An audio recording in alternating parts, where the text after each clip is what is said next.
A very good evening and welcome to this week's edition of The Spotlight, bringing to you a story that ignites change. In addition to change, a bit of a twist this evening.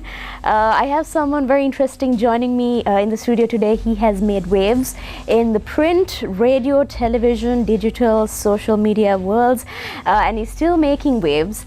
Now today, when I said twist, what I meant was he is taking the other end of the seat today, and he is someone who puts people in very tricky situations, but he is on the receiving end of the questions tonight.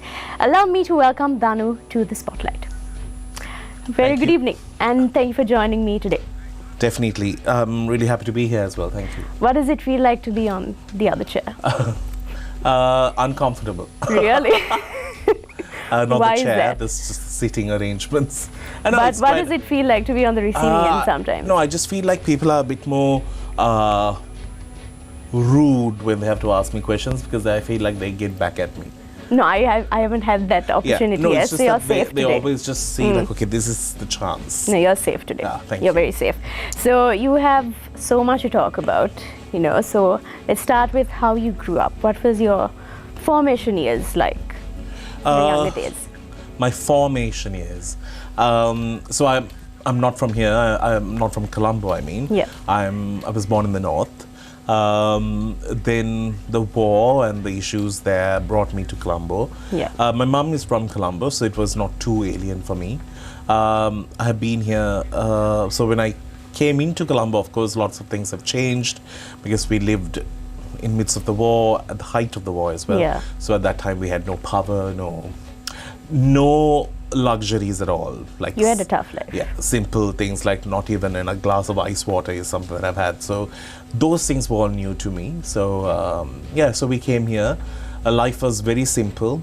Life was very small, but it was wholesome, because I think my mom was quite a empathetic person. She let us do what we like to do. She supported us whether it was right or wrong, and let us find our ways. So because of that, I think that I will say was our formation years. And from what I know, she has been a wonderful lady. Yes. So you got into the media industry quite young. Yeah. If I'm not mistaken, 16 years old. Correct. Do you feel that it was too young to get into such a very competitive, chaotic field sometimes? Was it, what do you think it was rushed? I actually didn't know what I wanted at the age of 16. To be very honest, I failed my O-level math. And that sort of, because our local syllabus is such that when you fail math, you're like failed it all. Yeah. So while I was trying to sit for it again, I decided I should do something, and I didn't want to do anything that was not recognized. I wanted to do something that I felt I was comfortable with. Yeah. Although I was someone who was I was quite shy though. But What? nobody will believe it. No, I don't. But I had this urge towards having conversation with people. I loved talking. I loved entertaining people. I lived on stage most of my life. So I was like, should do something on those lines. So I never thought of it like, oh, it's going to be such a tough industry. Oh, it's going to be so... Yeah. Like, I come from a household that we have never walked into a studio. We have never seen how these things operate. So it was new, completely Everything was. People, locations, these officers, equipments, everything was new. So I just called these radio stations. I knew, like, this face had no place on TV. Yeah. It was like, only a mother can love this child, nobody else. So I But was like, look where you are today. yeah, I think so. Makeup. So I started applying for radio stations, and those days, phone lines, when you make phone calls from your landline, your bill shows. So because I was at home, like while my mum was out at work and my sister was out at work, I'll just make all these calls. So I didn't want to give a thumping bill to my mum. Yeah. So I'll go to a communications center and make the calls. And Yeah. I'll give the home landline and Back wait. in the day, it was called internet cafes. Yes. And I'll wait for a phone call to come. Yeah. A lot of people didn't call me back because I was so young. Eventually... Was it legal? not to work full time. I could work part time and go as a trainee and on those lines. So I did join a radio station. This one kind gentleman told me, well, you can start. You can start. Yeah. And I was like, huh? Wow. I was so excited. That's how I started. I actually didn't know anything about radio, but I learned a lot in those 4 days, 4 weeks, that where they gave us a training in terms of how to handle the operation. So from radio, you transitioned into print media. How did it work? No, from radio, I was in radio for 3 solid years, which was, I think, 18 to like 20, or like those were the years that were really important for me, because I learned some of the greatest. 17 onwards, I think I met some of the amazing people. At that time, radio was so competitive, and people were really out there to see how you will sound on air, your voice texture, your how fluent you were in terms of keeping the conversation going and not having the oohs. So we were trained, like at midnight we have to go on air, and then they listen to it and they say, okay, you're bad, you have to go back again for training. So because it was so crucial and so cruel as well, because you're working like in the middle of the night, we were given no other opportunity but just to be good at it for us to get on air. So we'll somehow make it. So the least amount of problems you'll have while you're doing your demos is how you'll get on air. And now sometimes it's just so easy for people to get in. Back in the day, all had to just train really hard. Yeah, and also it was all, well, I'm not like from the 60s, but I'm just saying, even like 10 years ago, things were not as manual as it is right now, just like how your laptops have evolved in like the last 2-3 years. So we used to like, we have to be literally on the move for commercials. So when one commercial is fading, the other commercial needs to be on. So you can't have moments of slip, you can't think about things, you can't idle your brain. So you're literally on the go. And we can't take our phones. Now things are relaxed because everything is systemized, and there's a more easier system. And on radio, it's supposed to sound good because people can't see you, so you have to maintain that sort of connection with the listener. So it was good. I'm so happy I learned the fundamentals of entertainment at that time, which can be applied to any form. So television, and then was it that print? Was just a total mistake. Television was soon after. I went into a company because now I thought, look, done with radio. I'll just get into like a. So you stopped radio. You completely stopped. Okay. I'll do a serious job, and like a 9 to 5. 9 to 5, and work in sales and corporate. Yeah, sales and marketing. And I went into this. It's a television company though, but I went into work. But on the first day when I was waiting to get my ID, that was like my first day, I got to office at around 8:30, 10:30. I was waiting to get my ID because I've signed my documents. Somebody came out and said, we have an event today. Maybe you can let him host it. So I was like, what? Host? Host what? It's a TV show. So I was like, I was quite stressed. I thought they were just joking. To see, no, they were quite serious. So I came home by 12. My mother thought that I'd been fired on the first day I was at work. But that evening I went on air on a 6-camera live production. Oh my God. Yeah, I didn't know where the 6 cameras were placed. That's when I understood how cutthroat the industry was, because they were quite upset. Where in the world did he come from? As in a bad upset, is it? Yes, they were quite upset. What's he doing? Would they have used influence to get there, just thrown into the deep end? So they really made it a deep end. But it was quite a challenge, and that was my start of my TV life, and I never did sales. So you never headed into that department? Never. And then you transitioned into full-time programming, because I think they liked me on screen, and from there onwards I was just on it. Some people try so hard, but it's not to be mean or anything, but it has to come naturally. But in your case, it just comes. So it's a very good thing, to be honest. Yeah, I hope so. And then I realized the value of, wow, I'm don't good. Need to look so good. You just need to be yourself. Yeah.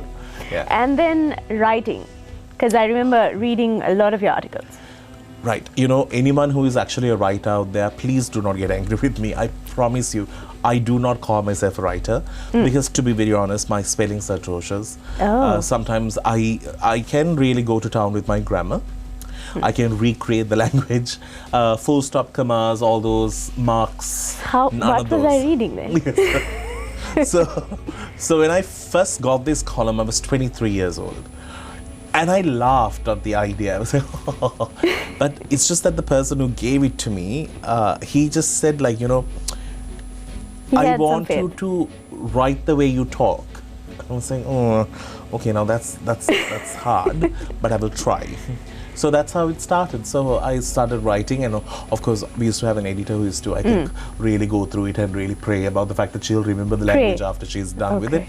But of course things have really improved now, because you know, you can just audio your whole conversation onto your phone today. Like, you know, lots of things have changed. I'm actually releasing a book this year. Yeah. Yeah, so we have kind of progressed. So it has been proofread about how many times? I know. This time, of course, just proofread once. Once. Because What is it about? Is it It's something about you? There are chapters, 35 chapters about different things in life. Yeah. I'm going to bite. Thank you. I might need a dictionary after that. No. No, I don't. No, there's the editor is there for those. Right. Okay. Anyway, I'm just saying. Yeah. So You never know. yeah, that you is never true. know. No, Yeah. I need to have my job. Correct. Okay. So you joined pretty young. Yes. When you look back, do you think it was a good decision to start young? 100%. No regrets. Not at all, because because the things that I wanted to study were also very expensive for my mum to sort of support me in. Like, I wanted to become a fashion designer, I wanted to become interior, I wanted to do things that our family has never heard of. My father's family, they're a lineup of doctors, and my dad was the 10th practicing doctor of the generational family. And you came and broke it. I broke the whole thing. Well, he passed at a very young age of in his 40s, early 40s. So because of that, there was no, what can I say, inspiration or something to look forward to or look at for me. So so the things that I wanted to study, it was beyond my mom's needs, means to provide, although she wanted to. So then when I was able to sort of start earning is when I collected my funds to sort of study the things I wanted. But then I ended up studying just the very stereotypical things that you will need in Sri Lanka to sort of just... But see where you are now. My gosh. But I am, for me, every day, I'm not trying to be... I'm so...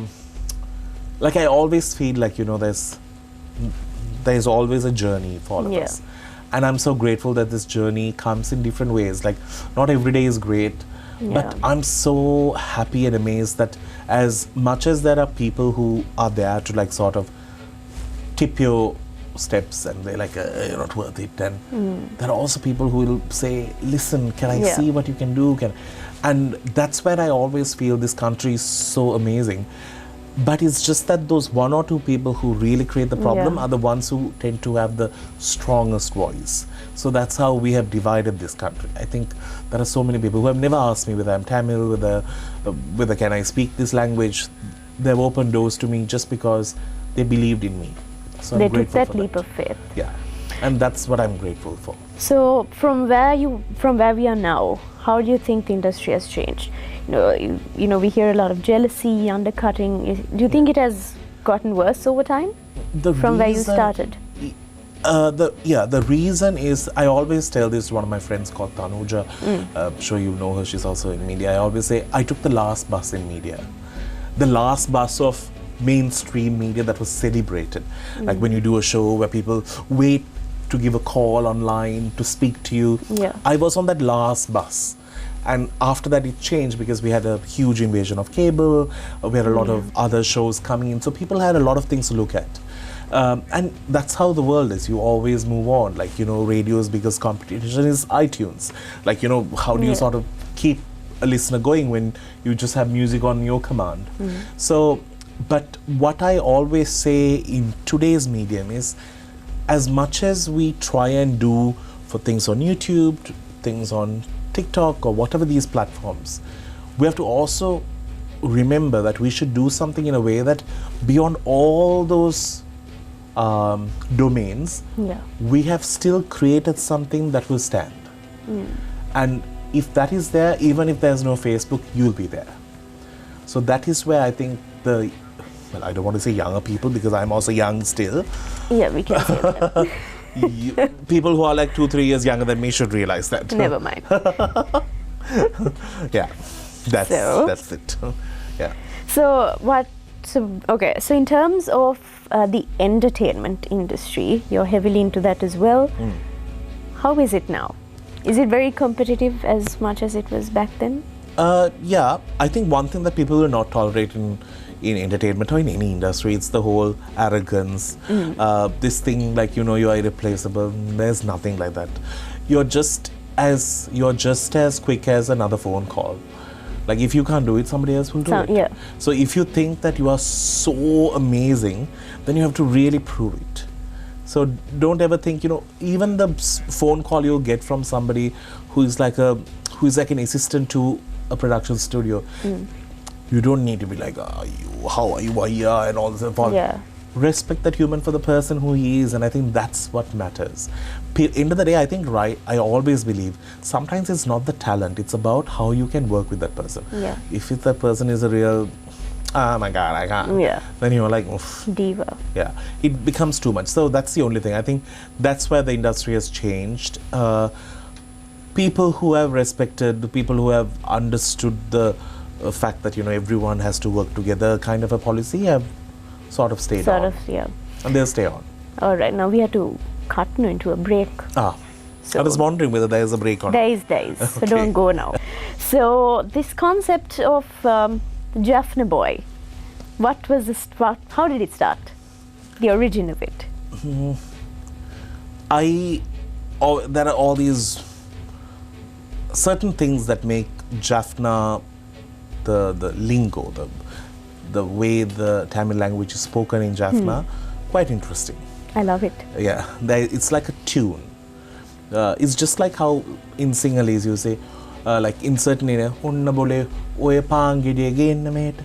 you have that kind of the tone. Just like that in Tamil, you have Jaffna Tamil is very like it has that little tune to it, which is beautiful. And there are certain characteristics to like people who are from Jaffna. There's a curiosity overdose in them. There are those things that I have heard, and like we have had people who worked in our house, like these conversations that they will have. Sometimes there are no filter; they just say it to your face, and you're like, "Oh!" That's because now I have like changed now here because of, we have to respect a person's space. We have like changed a little bit, but boom, they'll just say it to you. So I always found it very interesting, and it's nice to sort of make them into little skits. So I came up with this person called Jaffna Boy. I didn't give him a name because I thought it's interesting to have a name that anyone could find for him. And he has an aunt called Auntie Pearly, all fictional. And his dream is to settle down in Canada. But he's having complete chaos in the process. It could be the visa issues, paper, he has fallen in love, he has been scammed, he has been...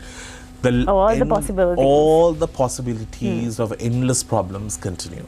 And in Jaffna Boy's world, everything is possible. Like he has spoken to the Queen, he has spoken to Kamala Harris, he has spoken to everyone. And Kamala Harris has seen his video, which is also a cool thing. Yeah. What Are You Wearing, Kamala, was a segment that I did during COVID when we were just stuck at home. Just did it on the phone. Now that's my next question. You can't. Sorry. Why? So I did it at home. And it was before inauguration, so it has gone to her, the video. Now can I ask my question? Sorry. So now COVID hit, no? Yeah. What did you do during that time? Oh my God, I started talking to walls. No, because you're quite social. It would have been quite difficult, isn't it? I was completely going through like... we had a new puppy that came into our house, which was also quite entertaining. But apart from that, I did a lot of things online. I worked out online. People thought it was a TV show, but actually... You were really just working out. I was just working out. And people thought it was just hilarious. And I was like, no, I'm actually suffering here. And I had... So a lot of people joined our class and they were like with us. Then I... Are you still continuing it? Clearly not. I would have fitted better in this chair. Then... Okay. Yeah, it was fun. I did... But I was just praying until the day those curfews were lifted. I missed this rat race I have. I love the fact that, I can't sit in one place for a long time. But it did give you time to reconnect, With what? Myself? No, with yourself, it was no? Not, Really? It's not a pleasant reconnection. Oh my God. I was, after the first few days, I was just, No, it was really difficult. It was too Even much. for introverts, it was difficult. So it also taught a lot of things. So the fact that, we can lose everything in just a day. It was so boring. But I'm so grateful that we have come out of it now. Yeah. Hopefully. Yeah. But I heard that there are a few other variants yes, I coming know. They're in. saying mask up again. Where's your mask? It's not here. Okay. Okay. So now you are also someone heavily in the fashion industry as well. And I love your outfits. Oh, thank you. Love it. And you are someone who pushes boundaries. And, back in the day, there was this thing called personal grooming and all of that. But now you have really set the trend for it, for men's personal grooming, personal hygiene and all of that. Have you received good, praises for it? Yes, I think so. People do except my sister, because she has to tolerate all the clothes at home. I've invaded most of the rooms, but people do tend to appreciate. I since the time I was very young, I've always loved clothes. When I say very young, I'm talking about 2-3 years old. Right. Because we lived in this huge house. I'm talking about one had 60 areas in that house. So you can imagine how big that house was. And we had another house. It was 100 purchase of land. So I will dress up in this one house and I'll walk all the way to the other house. Do the ramp walk. To show my grandfather what I have worn. Because he will be in the dispensary. I just wanted him to see what I'm wearing for the day. The whole outfit of the day thing, I'll do it while I was there. And when I was a kid, if my mum ties my shoelace, the lace has to be precise. Perfect. Balanced on both sides. Socks have to be the same height. So I was always very meticulous about what I wore. And then I think just a day before my father died, he died on a Monday. Saturday he was a chief guest for an event. And we had just got misplaced from where we were living, and we've come to this temporary house in Jaffna town. And my mum couldn't go. She was not feeling so well. And she said, just take him and go. He likes all these cultural events. So I was searching for my black belt. I was 6.5. I couldn't find it.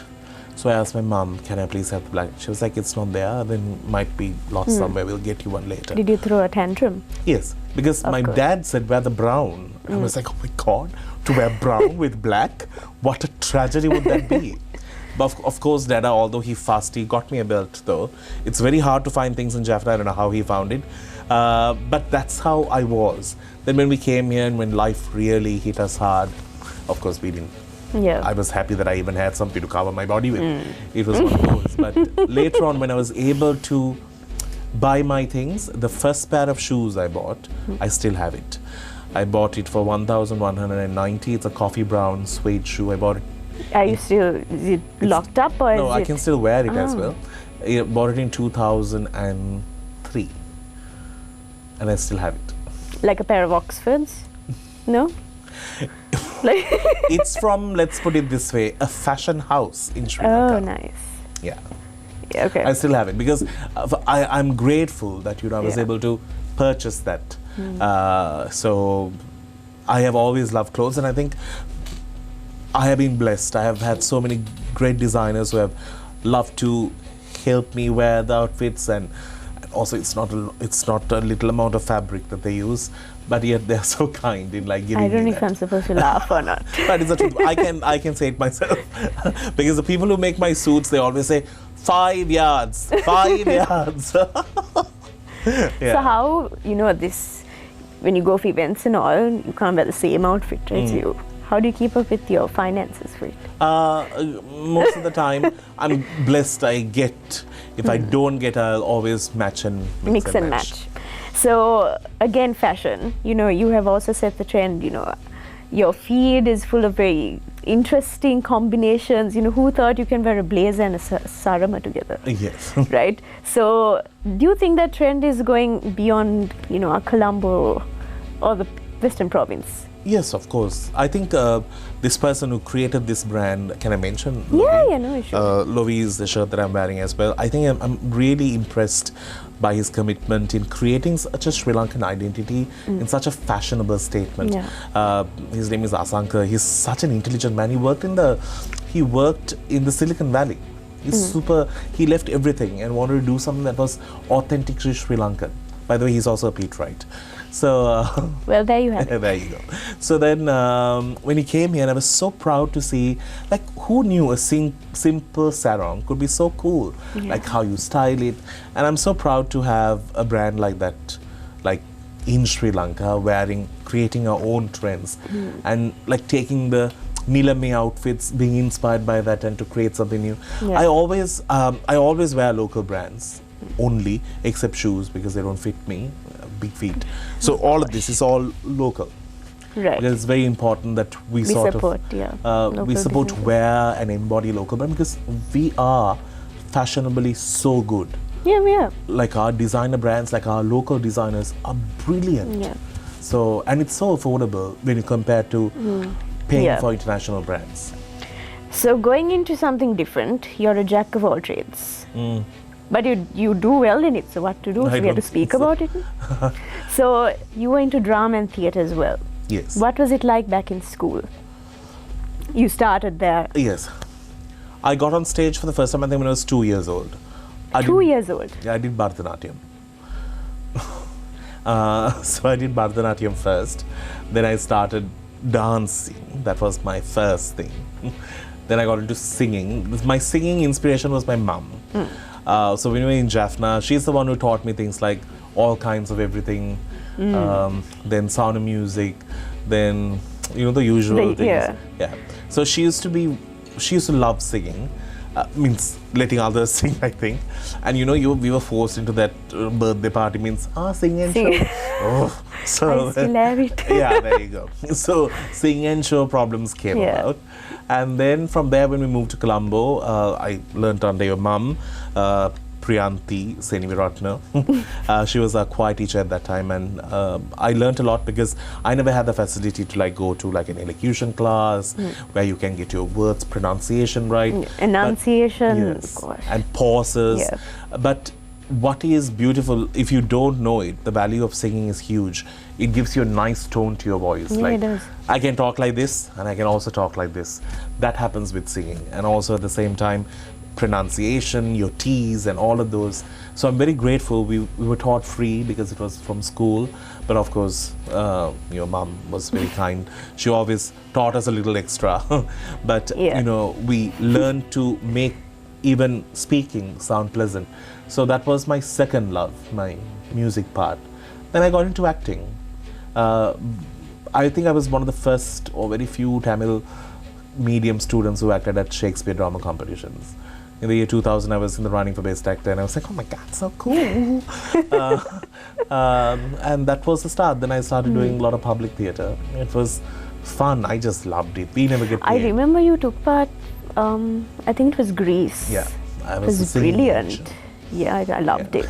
Thanks. But I love stage. I think stage is it's a wonderful place to be. They don't pay us in this country, but we just do it for the love of it. And also, people think, oh, there's no investment. The investment is the life skills that we learn. The people we meet, the experience. You can never put a price tag on it.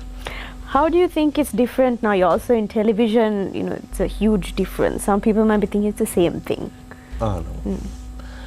So tell. What gives a kick for stage is the interaction of that. The live audience, isn't it? And also the cast that makes it so much more nicer, and you know you have someone around you. It's wonderful. I miss stage so much because of the stupid COVID we had. A lot of things had to be limited, and after that the whole theatre culture is a bit slow still. It needs to be slowly getting there. But the talent we have in this country, from Sinhala theatre to Tamil theatre to English theatre, is phenomenal. It's amazing. So in terms of music, are you planning on going forward? Are you planning on taking part in more productions? Hopefully. There are. But I have not sung in a long time. But I did a song, I recorded a song, a Sinhalese song. Is this one of those memes you record yourself and you listen to it again and then you delete it? No? I probably recorded it in a studio for a film. It's coming out this year, hopefully.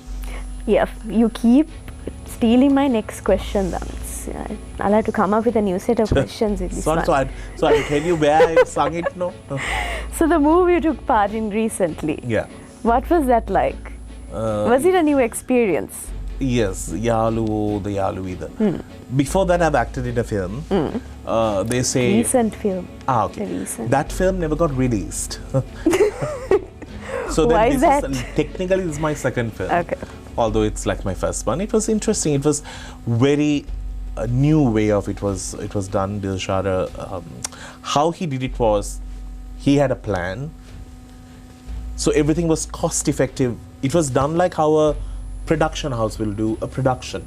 So you knew everything was on schedule, on time. And we had script readings like theatre, where we will be word perfect when we get to the set. So your takes were limited to 2, maximum 3. So, it wasn't as tiring as much. And also timing, like you are done. Like you knew your lines. Everyone on set knew their lines.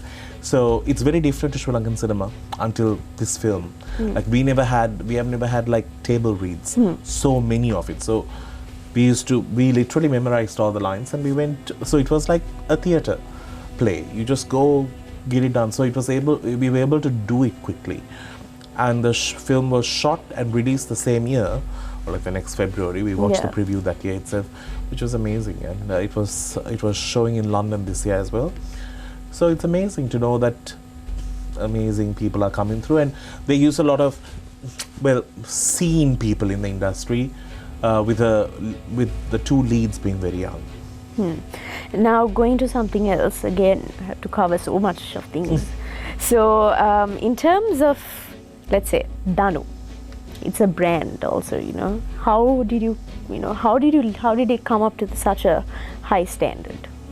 I don't know what standard it is at. It's a good thing. Yeah, but I really don't know. But it's a household name, and people really look up. Sometimes because your English is also spot on, right?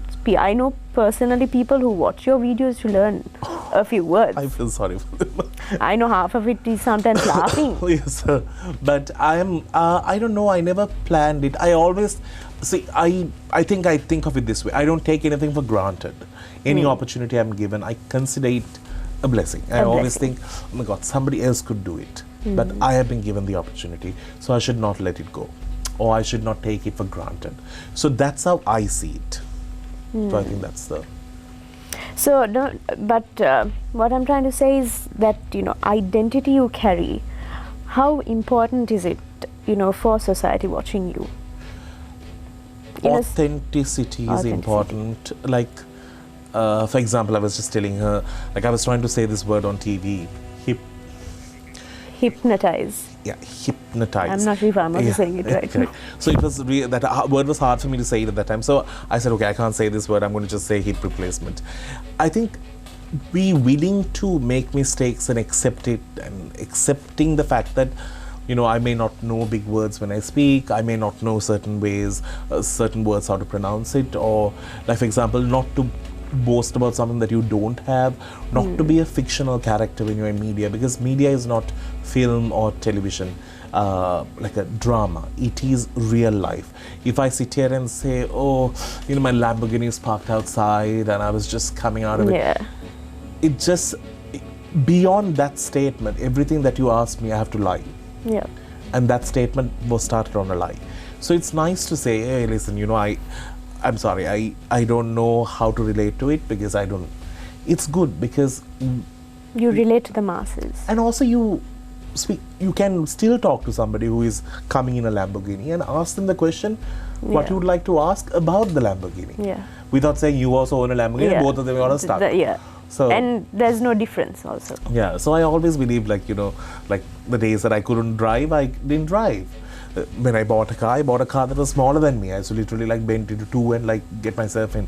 So, but I'm proud of the fact that I bought that car out of my own money. So hard-earned money. So, but of course, here a lot of things are judged by the outer things. Yes, yeah. That's true. So, in 2018, you were appointed as a peace ambassador. Yes. What do you think? What do you think you did for you to get that title? What did I do? I always say, when the war ended, everyone said, we have peace in our country. I said, that is just an act. The act of war is over. Yeah. Peace is something that we feel. Peace is something that we celebrate. And until that is given to us in our hearts and minds, we have not achieved that target. So one of the reasons I wanted to communicate in all 3 languages was the fact that I wanted to speak to everyone and have an equal opportunity in conversation.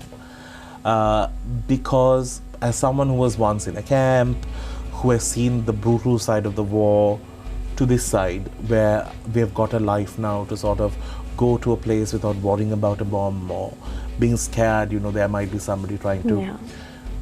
I am so blessed to see this country move forward that way. But there's so much of hate, there's so much of pain, there's so much of animosity that is still there. We need to break those little by little and tell these people the things that you are being fed to believe. Like, if it's a Tamil, it's bad. If it's a Sinhalese, it's bad. A Muslim is bad. Those are all people who want us that way so they could be there and play the strings. But through this, what I always believe in the work that I've done, the grassroots levels and all, not because I wanted to do anything that is huge. I just wanted to change at least one person. In your own little way. Yeah. If one person will say, that's